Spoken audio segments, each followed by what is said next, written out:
Waltham's Rose Art Museum at Brandeis University is in full flower these days, thanks in part to one very talented master gardener, of sorts. I'm Carolyn Choate, your host for WYCN's Cultchah, the program devoted to the arts, both edible and otherwise, in and around Boston and southern New Hampshire. The somewhat new, always innovative, and very charismatic Chris Bedford, director of the Rose, indulged me with an interview and a private tour, both of which now feel more meaningful following the loss less than 2 weeks later of one of the world's most provocative artists, Chris Burden. His recent installations at the Rose light the way to a more fulfilling legacy between the museum and the community at large.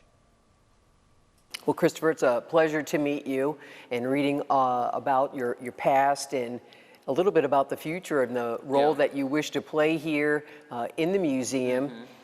Let me start by saying that I came auspiciously 1 month before you were hired. Okay. And I'm embarrassed to say I haven't been back. Uh-huh. But I see changes already. Yes, yeah. Well, this is the beginning. I mean, what you're seeing in the museum at the moment is the beginning. The gallery we're in at the moment is a selection of acquisitions made over only the last 18 months. And so one of the great benefits of the Rose, as I'm sure you know from the many times you've been here, we have an astonishing collection. And the collection is essentially post-war, 1945 to the present. It's mostly painting and sculpture, largely American. So that's the good news. The bad news is that that's become the most valuable period in the history of art. So to deepen our holdings in that area requires a lot of ingenuity, invention, sort of critical eye towards the past. And Translation money? Yeah, so some money, but less than if you were to try and buy Lichtenstein and Andy Warhol. So what we're doing is looking at under-recognized narratives from that period and building our collection through diversity to represent those different stories. So everything you see in this gallery, for instance, is African and African-American art from 1960 to the present, which is going to become an increasing focus of what we do as a way to diversify our address to the public and through our collection. Well, that says several things to me, so let me take a breath. One of them, it says to me that I have to ask, did seeing that collection draw you here first and foremost, what was already here? Yes. Or was it also the combination of what the past, and we don't want to go there, right? Let's not go back there. Everyone else has, and it's been drudged up many times too many. Sure. But the liberty and the freedom that the college, the university, excuse me, was giving someone like you that said, you know, some voice said, hey, people want this to stay where it is. By golly, let's do it right. Christopher can take us there. And then the whole theme of the university was social justice. And then you're bringing in right now the many times overlooked or underlooked African-American voice. Yeah, so I mean, there's an enormous opportunity. So there's a collision of greatness, existing greatness and opportunity. So the greatness is the collection. The opportunity is to build on and diversify the collection and show it in its entirety for the first time. So I think a lot of museums have need. We have a really authentic need, which is that we're showing much less than 1% of our incredible collection at any one time. So we're emphasizing changing exhibitions and new collection presentations in lieu of our collection. Our effort over the next 2 to 3 years is to build a substantially bigger building which will allow us to be this living textbook for the post-war period. So when that eventually opens, not only will you see Warhol, Lichtenstein, etc. and so forth, you'll see everything that we've done to diversify the collection since then, and in an ideal world it will become the collection of note for post-war period in New England. That's the desire. And so that was the great opportunity that I saw. The existing greatness and then the great opportunity. Let's talk a minute about the university setting. Right. Because as opposed to the public setting or a private museum setting, there are, to me, in the art world, two kinds of people in this world. Those who are brought up to recognize and appreciate art. I might not know about art. I don't know anyone's name in this room, but I know that I love art and appreciate it, and that from the time my children were born, I took them to museums. Then there's the other person who doesn't know art, tragically wasn't brought up in an environment that appreciated art that we know of. Now we're here on a university scale where we're learning, I'm supposing that to be a civilized, cultured, educated individual, you need to include this in your life. Oh, absolutely. So we are molding those individuals, because I know an important part to you is that there is this symbiotic relationship between the university, more of a symbiotic relationship between RoseMuseum and the university. Yeah. And that isn't just a service ethic. That isn't just my desire to serve the students and serve the faculty through the astonishing collection. It's that I really believe that the expertise that lives on campus, in the faculty in particular, it enhances everything we do as a museum. From acquisitions to exhibitions and public programs, we collaborate frequently with faculty to produce all Are you saying that wasn't here before? You know, I think the Rose has always been a terrific museum, and it's been a great collection, and it's had an impressive changing exhibition schedule, but I do not think that there's been adequate integration going forward. So when I talk about building a new museum, it's really an integrated arts complex. That's what we're calling it. And it will bring together the academy and the museum across various different thresholds on a much larger scale, emphasizing production, presentation, and interpretation. So all phases of art as it exists on the university campus. But, you know, having said that, that's the first and most important concentrated concentric circle, right? This is the university community, Brandeis students, faculty, and staff. But I'd also say that Waltham is an emphasis. You beat me to the next question. Oh, I'm sorry. I'll just stop and you can ask the question.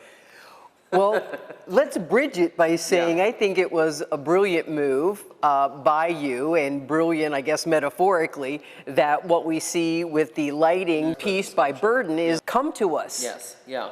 So my aspiration, the second concentric circle, I think the default setting is that's Boston. So I would say that there's an intermediate ring.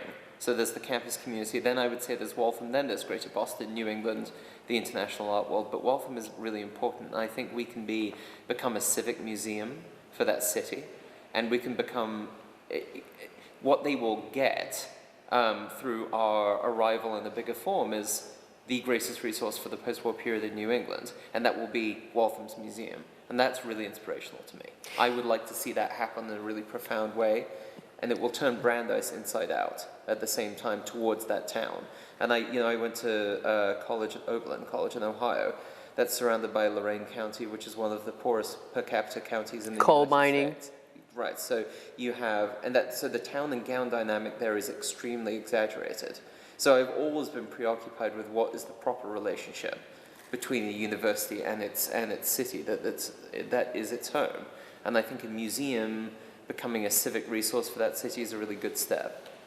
I think one of the beautiful things about it is, just like wine and other fineries in life, is there's this element of intimidation. If you break down the intimidation and make people feel like they're invested in it, or just open the door a crack so that they feel like they know a little, then they take ownership and want to be involved and share it beyond themselves and to others. Yeah, I mean, I would say that as a museum community, we've failed to do what you just described, or we've lost sight of our civic responsibility and our responsibility to turn ourselves and what we do inside out to a community that might not have a natural relationship to it.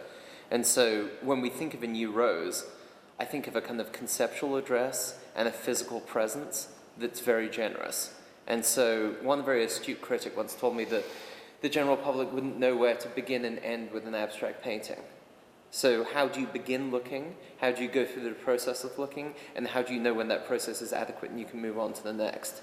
So I would like to imagine a museum that makes people feel that that process isn't a terrifying one, and that as they enter the museum, it's their space. I went to a symphony once, and in between pieces, people clapped, and the people around were like, "Oh, you shouldn't clap in between." And afterwards, came up in conversation with the conductor, and he's like, That is, to me, a high mark Right. for me, because that tells me that there are people in the audience who really don't know symphonic music, Right. but they were in my audience that Yeah, night. yeah. And felt compelled to give a round of applause. And Right. because it came from their heart. Yes, So I think yes. that's the same sort of thing. Would Yeah. you be insulted if I said, I hope not, if I said that you remind me of the Noam Chomsky of the art world here? No, not at all. No, I mean, I think that, my background is a scholarly one, and the kind of exhibitions we do here tend to be quite heady in their address. But I think the way they rub up against the world is profound and deliberate. I don't think that it's difficult to know where to end with these paintings. I think there are ways through labels, through guides, through curators to make them accessible. And it's not just that they're dazzling paintings, they're made of things that have a relationship to the world that we all occupy. So this is a different turn in abstraction. The reason I brought him up is because I saw this quote about him saying Yeah. that his theory of linguistic theory is that the structure of language is biologically determined in the human mind and therefore inherited through DNA. So I began to think, could art be thus? Yeah, yeah. Well, it's an interesting question. I think that some people have a naturalized relationship to it, and that's really difficult to explain. That's, I think, equivalent to trying to explain why somebody's an astonishing athlete. They just have a certain kind of capacity, and they can refine that capacity over time if they so choose. But the core is there. I think in the case of making art and not understanding, your route through the history of art to come up with an autographic voice, I've always found that astonishing. So when I think about somebody like Jack Whitten, the idea that he looked at the history of painterly abstraction and decided that he was going to do it in a different way that would acknowledge, not reject, that past, but would create a rupture in that history. I think it's an astonishing thing. And a very similar thing happens, I think, with viewing art. You can have a natural inclination towards it, refine it over time, and then you become something other in the process. Or change your mind once you know something else about it. Yes, yes. Develop a kind of, and going back to the symphonic comment you made, develop a kind of patience for the activity. So you might begin by loving, what's a classic case? Let's say Chagall, something like that. That is, the colors are accessible, the subject matter is accessible, it's generally speaking figurative, they have a narrative element. Those are all easy cues for an initial kind of love affair. Of course, the opposite could happen too. Yes. Someone could say to you, yeah, but did you know that he did such and such and such and such? And you're like, Yeah, no, certainly. But my feeling is if you begin there, maybe you eventually move to Pollock, and then maybe conceptualism, and then maybe you find yourself with paintings that are still drying, forming opinions along with other self-selecting experts. I think that's an exciting prospect. Well, I'm reading a press release. Peter Norton donated in March a quite substantial art collection. Yeah, yeah. Well, I mean, Peter is somebody, he's on the vanguard, always has been. He's a rogue thinker.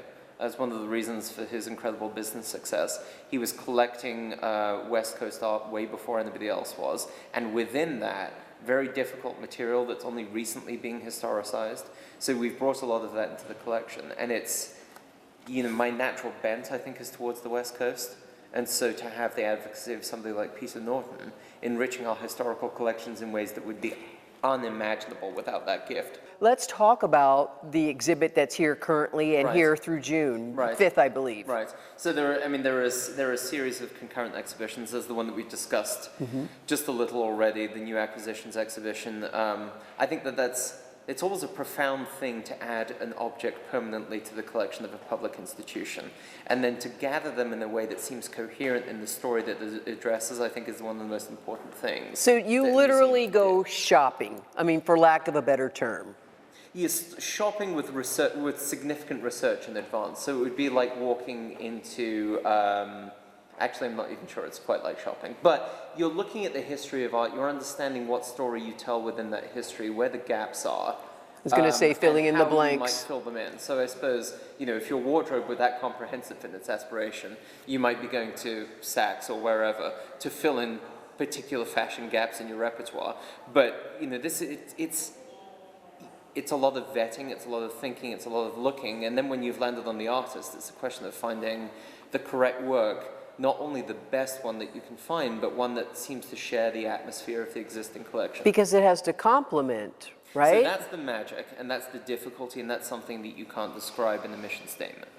So seeing an object and knowing that that object will exist well within the existing collection isn't just a matter of its date and its quality and the name of the artist. It's the character of the painting too, and how it will hang next to its peers. Do you have to get to a point sometimes where you have to settle for second best? I'm not sure that you settle for second best. I would say that you might go for something atypical instead, which is of an extraordinary quality but not emblematic in exactly the same way. That's one potential solution.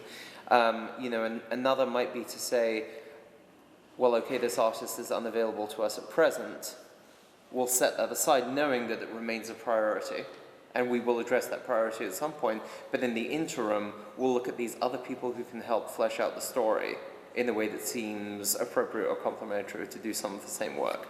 Since you have been here the 3 years, that fundraising efforts have increased, that I think that I read that numbers coming to the museum have like quadrupled, et cetera. So, and interest is exponential. So things are moving in financially the right direction too, is it not? Yes, yeah, absolutely. I mean, I would say that the only, and again, every challenge is an opportunity, right? So I would say the only thing that truly hobbles us with respect to Boston, not necessarily to New England, because I think that's a different discussion, but being slightly, 12 minutes outside the center of Boston is difficult for the casual walking viewer. So we need to make ourselves, in the process of reimagining the Rose, completely irresistible to that audience as well. Because I think the international art world, if they're traveling to this area, will make the effort to come to Waltham. Somebody traveling throughout New England and throughout the rest of Massachusetts, yes. But how do you find that incredible, educated, self-selecting, discerning viewership in Boston? They are a focus. And it would be nice to imagine a new Rose that's architecturally and programmatically so irresistible that the foot traffic here becomes equivalent or close to the foot traffic in downtown Boston. That's aspirational. I'm sorry that I got a little off point here. If you wanted to continue about talking about what else people can see for the spring exhibits. Sure. So downstairs we have the third part of a three-part painting show that our curator-at-large, Katie Siegel, organized.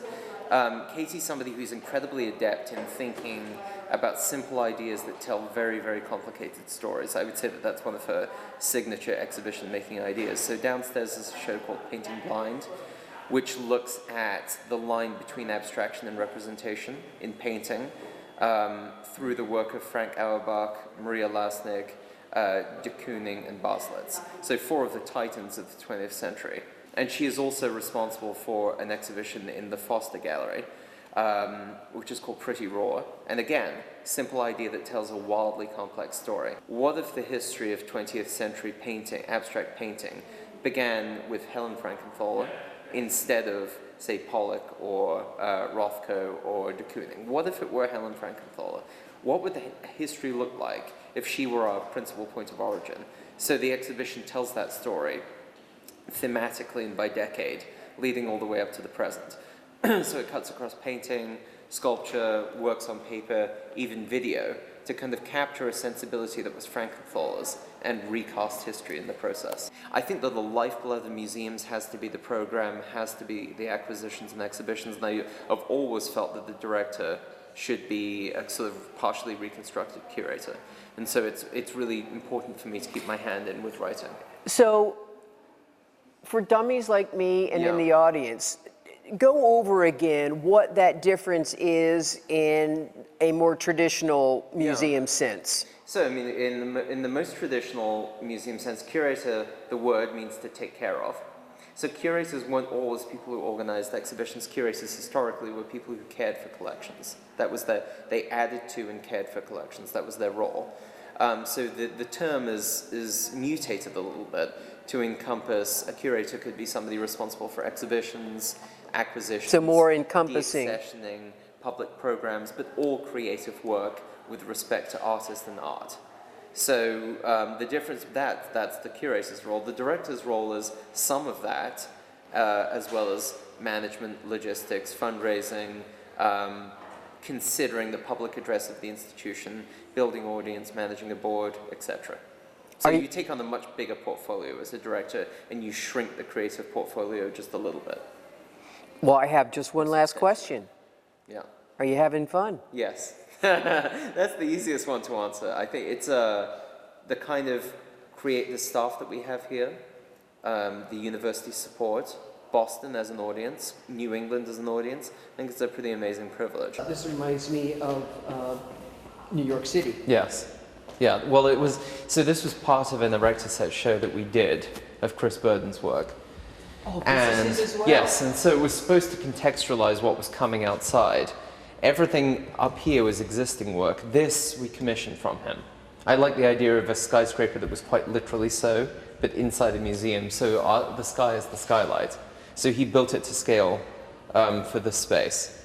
And it's sort of, I have to say, I love it, and I think it's very difficult to imagine the space without it. That said, I often see through it because I'm so used to it being here. So it's nice to see you looking at it. It's also built so that somebody can walk up the side. It's completely I structured. don't think I'll try it. No, I'm not advocating for that. So it's called Edwina. It's a brand spanking new painting by Marilyn Minter, who is actually a peer of Lisa Yuskavich's. She was a painter that emerged during the 80s and 90s. Wasn't enormously fashionable during those decades and is re-emerging as critically important now.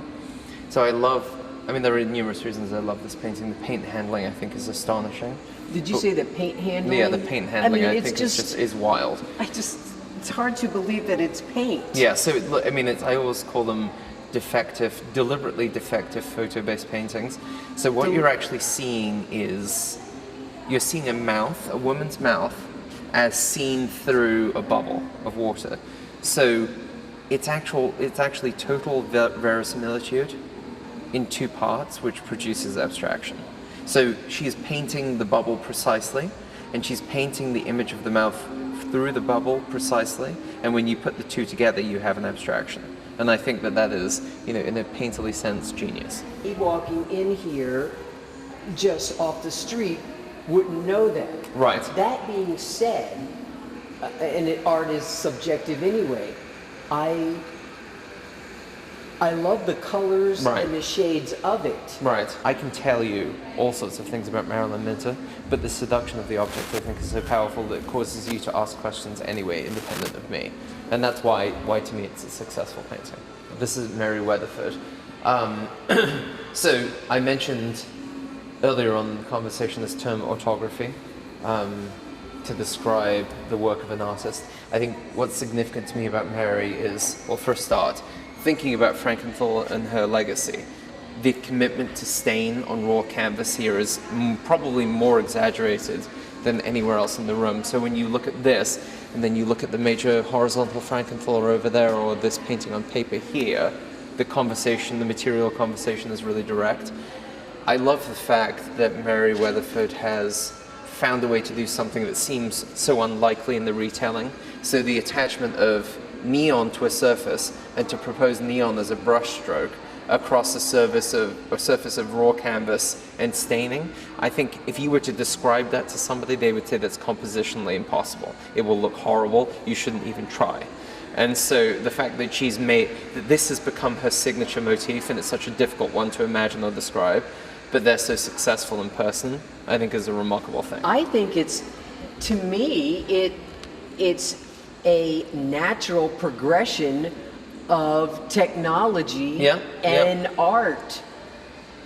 But when you talk about the original, right, the early Frankenthalers, the Frankenthaler, it seems like the next generation. So I can see the multi-generational flow. Well, and that's the purpose of the exhibition. I would say that one characteristic of the history of art, and particularly a progressive history of art, is that when one door opens, another closes, and vice versa. So what Frankenthaler did, obviously nobody can do again. You can do all of Frankenthaler as long as you're doing something else in addition. So this is that's the big progressive conundrum of art history. And another question, just as in literature and music, where do you really know from whence your influence came? Right. Well, influence is Is it such a dicey conscious or thing. unconscious? Yeah. Well, I mean, all the artists, living artists involved in this show understood the thesis of the exhibition to some extent. Acknowledged, did? Yeah, and acknowledged Frankenthaler's, that she was germane to the way that they worked. What we think of influence, or the way we try to describe influence, as being, you know, A plus B equals C. That's just not how an artist thinks at all. I think they tend to take little pieces from many different places and put them together in a way that would be unimaginable otherwise.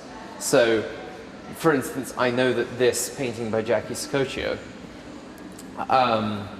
takes as its point of reference a portrait by Titian. Oh my God, I love Titian. So do I. So, Yes.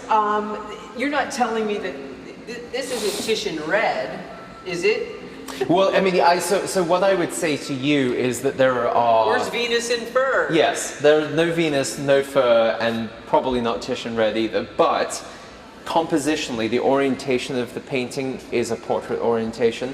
The way the center glows, the way she's made the center glow, I think has a relationship to the original subject. If I had the painting, I could show you formally how one relates to the other.